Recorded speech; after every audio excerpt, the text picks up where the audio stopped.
How much should your net worth be? Depending on your age. Did you know? Does it matter? What is net worth anyways? Well, in this episode of the Affluent Entrepreneur Show, I'm going to break it all down for you. We're going to break it down by age, but we're also going to focus on what really matters on your path to financial freedom. I'll see you in the episode.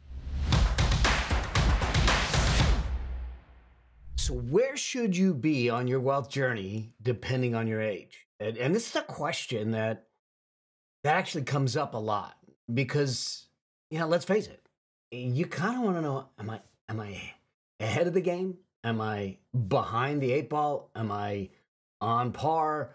What do I need to do? And this is kind of the age-old question. So in this episode, I want to break this down for you. And I just want to break down this idea of net worth. What is it? Why is it important? How to look at it? Well, I'm going to touch on a survey that is a new survey, a recent survey from the Feds on consumer finances that breaks down where people are from a net worth standpoint by age. So you can get an idea of where you should be. But before you get all up and down and saying, oh, I'm behind or I'm ahead or celebrating or beating yourself up, we'll talk about what really matters and maybe a calculation that makes it make more sense. All right. So let's just jump in. I'm going to jump to the iPad. We're going to talk about this idea of net worth. And you probably have heard this term bantered about. And if you've listened to me or watched me for any time, any length of time, you have. Okay. And so here's what we want to understand. Net worth is basically the math equation between what you own and what you owe. So you think about it this way. An asset is stuff you own, okay? And it could include, cash and stocks. This is not like everything, but stocks and ETFs and autos and property and stuff. I mean, look, clothes and shoes and stuff and furniture. That's assets. Now, it is an asset that's used in the calculation of the overall net worth. Now, it's not an asset in the sense of your financial freedom. We'll talk about that in a moment. Now, the other side of it is what you owe, okay? And we'll do what you owe in red, okay? And because that is a liability, and this is what you owe. And what you owe could be credit card debt. It's stuff you have to pay to other people. It could be student loan debt. It could be mortgages on the properties. Could be personal loans. It could be medical bills. So anything you owe, that you owe someone money or something is a liability. And net worth is this minus that. So it is what you own minus what you owe. That's your net worth. Okay? So that's the basic calculation. It's pretty straightforward, but when we look at it from those eyes, there are some things I want you to think about. I talk about this in my book, Building Your Money Machine. If you don't have it, you should get it, all right? We talk about this because I talk about the two kinds of net worth and what they matter, how they matter in here. What I'm talking about here, this calculation I just showed you, is your overall net worth. But what matters more is what I call your investable net worth. Now, when we talk about investable net worth, you only take into account the assets that can create cash flow for you when you retire, when you decide to not work, or from a life standpoint. So it's not going to be your clothing, because there's no cash flow in it unless you're selling it, okay? It's actually not going to be your residence, because a residence actually costs you money instead of making you money, unless you're renting it, selling it, house hacking. But I'm not saying it's not an asset. It's just not an asset when it comes to investable net worth. Now, why is investable net worth really the more important number? It's the more important number because, frankly, It's the thing that can support you when you choose to not work, when you choose to retire, when you choose to do the things. For instance, here's the deal. This is your investable net worth is what makes the money machine that I'm talking about in my book. And so we want assets that can support us.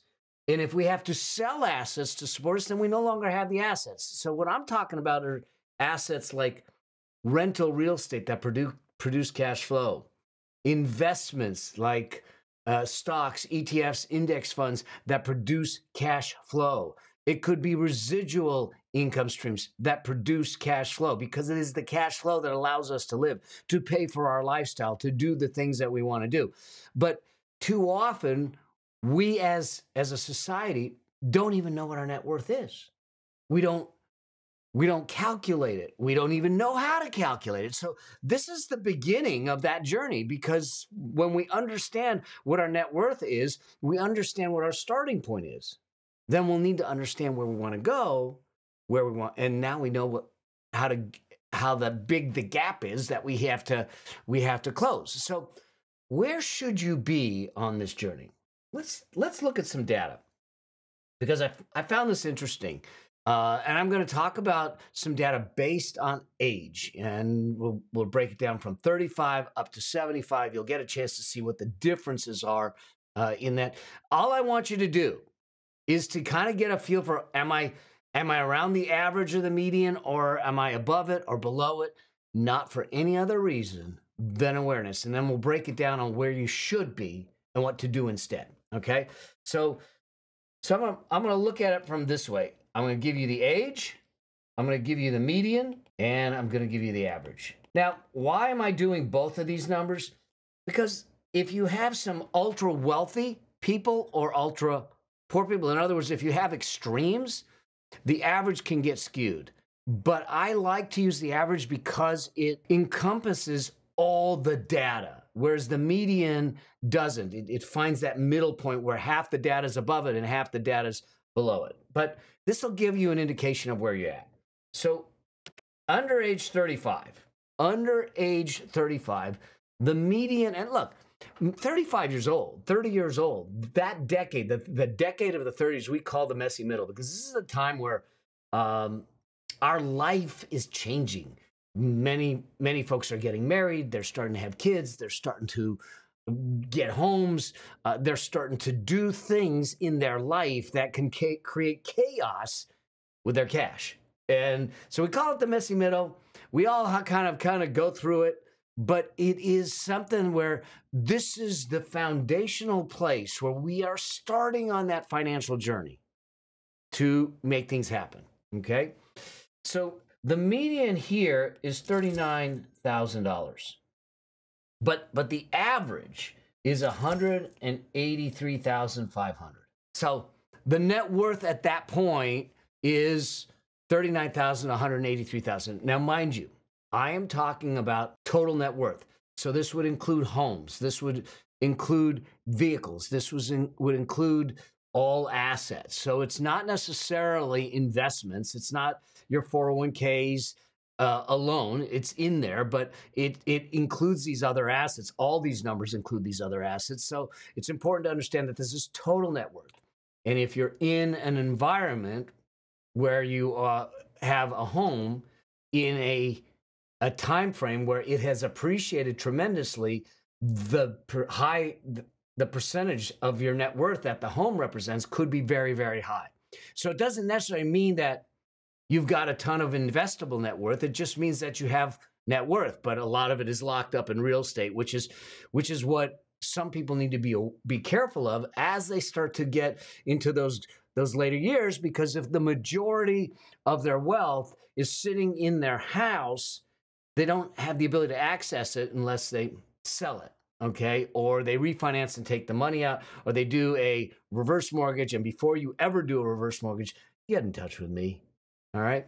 And so those kinds of things may happen, or you rent it. Okay. So just be aware, the makeup of the net worth does impact some things. So beyond 35, so 35 to 44 years of age, it goes up. okay, median goes to 135,600, and the average actually jumps to 549,600. So it actually jumps pretty good on an average basis. It really starts to move. And it makes sense because really the 40s become the heavy earning years for many professionals and many folks because they've gotten some seasoning in their career, in their professional path to make that happen.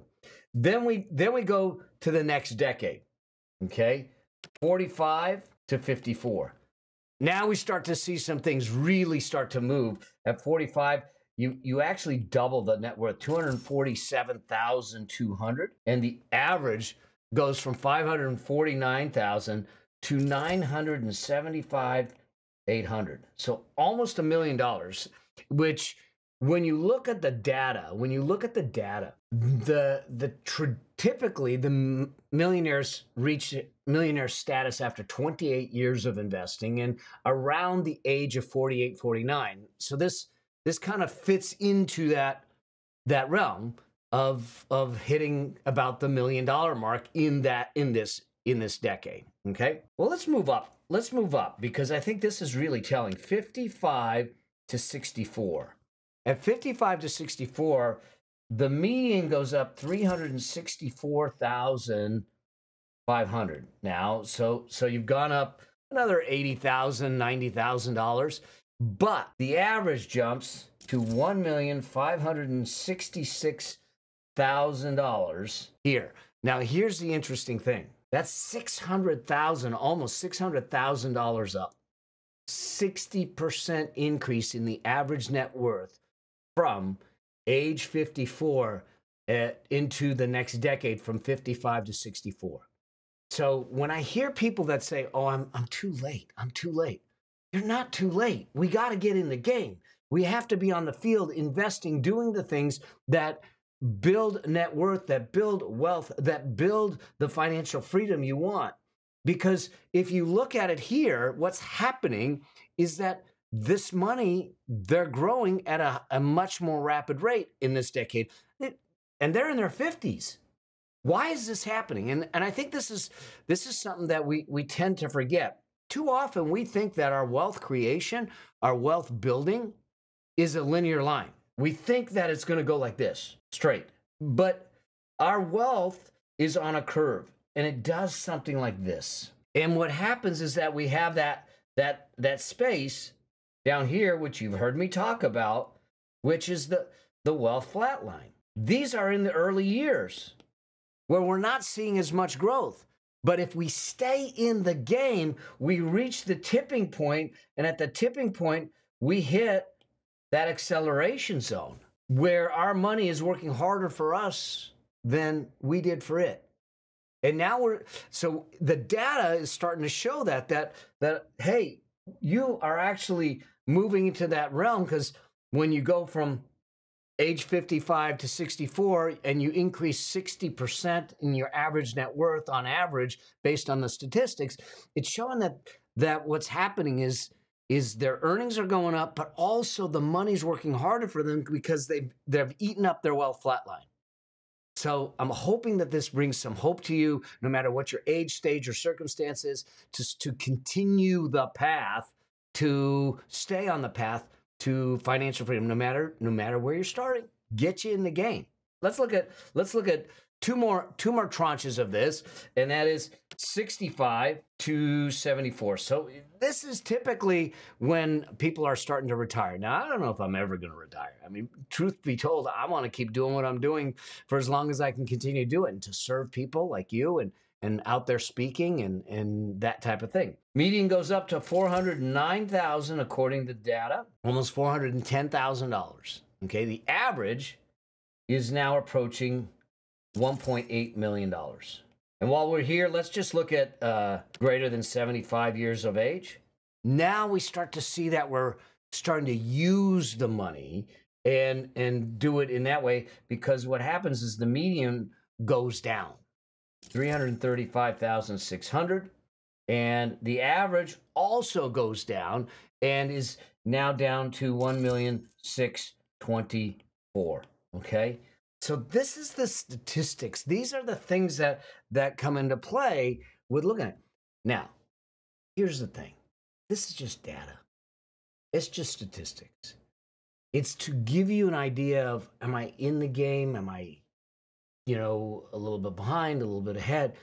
But I don't think it's really indicative of what really matters in our world, in your world. Because if we start to use this data, we can tend to either beat ourselves up or celebrate. And we might be celebrating prematurely or beating ourselves up prematurely. Because here's what I think is more relevant. Net worth is a very important number in your wealth journey, in your journey to financial freedom. Investable net worth is even more important, and it's built on all the assets that will generate cash flow and support you in your later years. But I think what's most relevant is this, is to sit back and say, not what is the average, because if I look at the averages, I might be okay if I'm living in Ohio, Idaho, Wyoming. But that average may be skewed if I'm living in California or New York or New Jersey or Florida. We have to look at it not from the overall data per se, but look at it from your life. I think that when we talk about wealth, when we talk about financial freedom, it always starts with your life vision. So what I would tell you to do is figure out your life vision. And we do this, the very first part of the book, in Building Your Money Machine, the first part of the book is about life, because we never ever want to look at it from the perspective of just money in the bank account. We always attach our wealth creation to the kind of life we want. And so we start with a life's vision. Then we build the wealth to create the reality here. So what happens is we start with a life's vision. We allow that to then define the plan. And what I mean by that plan is this is where you're going to put the price tag on your life. This is going to define the investable net worth you need. So I'd rather you, instead of using data and averages and medians, is to look at your life and say, what do you need? You might be higher than the averages. You might be lower than the averages, but it gives you the life that you want, okay? That plan will define the strategies that you're going to use, and the strategies will define the tactics, and the tactics will set in place the actions. This is the process you want to use. But now you get a chance to see where net worth plays in, but ties in to your life and your life's vision. Okay. So I look at it through that set of eyes. Now, one of the measures for understanding a more appropriate net worth to connect to could be a measure that is defined by your current income. And why I'm saying that is because your current income is giving you your current lifestyle. And if I can create a net worth that supports that current income, then at least I'm supporting that current lifestyle. But here's a caution. If I want a lifestyle bigger than what my current income can create, then I'm going to need a bigger number. All right. I want to give you a calculation that you can use, that you can play around. Now, this is not my calculation. This is a calculation that came out of The Millionaire Next Door. It's called the Average Accumulator of Wealth Calculation and the Prodigious Accumulator of Wealth Calculation. I'm going to walk you through it. I've done it in prior videos, in prior episodes, but let's just walk you through it. Here's how they look at it. You're going to take your age times your income. And I'm using income because I think it's representative of your current lifestyle. And we could change that or deal with that if we need to. Divide it by 10. Okay, divide it by 10. That's the formula. So let's just assume that you're making $100,000. Let's say you're 50 years old and you're making $100,000 divided by 10. Okay, gives me $5 million. Divided by 10, that means that my net worth at age 50 should be $500,000. This is what we call the average accumulator of wealth based on the millionaire next door. Now, they have a prodigious accumulator of wealth, those that are going over and above. And all you're doing is taking this and multiplying it by 2. So at 50 years old, if your net worth is $1 million or more, you're a prodigious accumulator of wealth. So you can use this calculation, and I think it's a better way to look at it for purposes of, am I behind? Am I ahead? Because of its connection to your current lifestyle, your current income streams. Now, if your current income streams are too low for the lifestyle you want, there's some adjustments and tweaks that need to be made. Now, there is some criticism of this, especially for those folks that are younger. And some dear friends of mine in it called the Money Guy Show, Brian Preston and Bo Hansen, they kind of modified this calculation. And the way they modified this calculation is for those people that are under the age of 40. So if you're under the age of 40, I want you to use this calculation. And it's still age times your income, but now you're going to do it from the perspective of divide it by 10 plus the number of years until 40. So if you look at it this way, let's just use the same numbers, but let's change the age. Let's say that the age is 35 years old and you're making $100,000 a year, okay? So you're going to divide it by 10 plus the number of years to 40. The number of years to 40 in this case is 5 years, so 10 plus 5. So now you look at it and say 35 times 100,000 is 3.5 million. Divided by 15, that gives you $233,000. Okay, so your net worth at 35 should be about $233,000. That's average accumulator of wealth. If we want to be prodigious, we multiply it by 2. So you're looking at a total of $466,000 in net worth, or close to $500,000. So I would submit to you to use that calculation to figure out whether you're close to, at, or where you should be on this financial journey, okay? I think that it's a way for you to look at it and get a handle on it. Now, before I close this out, I think it's really important for us to understand that this is just a milestone. This is just a guidepost. And what it's meant to do is not to cause you to stress. It's not to cause you to blame. It's not to cause you to beat yourself up. It's simply there to allow you and inform you and make you aware of where you might be on this journey. Look, our journey to financial freedom, it's going to go up, it's going to go down, it's going to go sideways, but we need to stay on the journey. And the only way we stay on the journey is to make sure that we have a clear understanding of the destination. That starts with the vision and the plan. And then we measure where we are on that journey without judgment, so we can make some proper decisions to move us closer each day, each step of the way towards the target, okay? And if the target moves, the target moves. But bottom line is we figure out where we are today, your net worth. So I want you to calculate your net worth, total net worth, all your assets, all your liabilities, okay? I want you to also calculate your invested net worth, okay? These are only the assets that can generate cash flow, your 401ks, your retirement accounts, your investments, cash flowing properties, those kinds of things. It's not going to be your clothing. It's not going to be your cars. It's not going to be your residence, okay?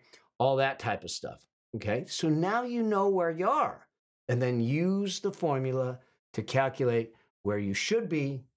Get a plan in place. If you're not sure how to do the plan, if you're not sure how to do that, do me a favor. Go grab my book, Building Your Money Machine. I walk you through it the proper way to make it happen. And at the same time, stay on this channel with me. If you haven't subscribed, do me a favor and make sure that you subscribe, because I'm putting this content out there so I can help you, guide you on this journey to financial freedom, because I truly believe that financial freedom is your birthright. We just got to understand how to claim it. But for some godforsaken reason, they don't want to talk about it and they don't want to teach it in schools. So we're going to teach it here. We're going to have an open dialogue because I got nothing to sell. I'm not selling you investments. I'm not selling you insurance, but I want to sell you on your dreams. I think they're possible. And I want to be by your side along the way to financial freedom.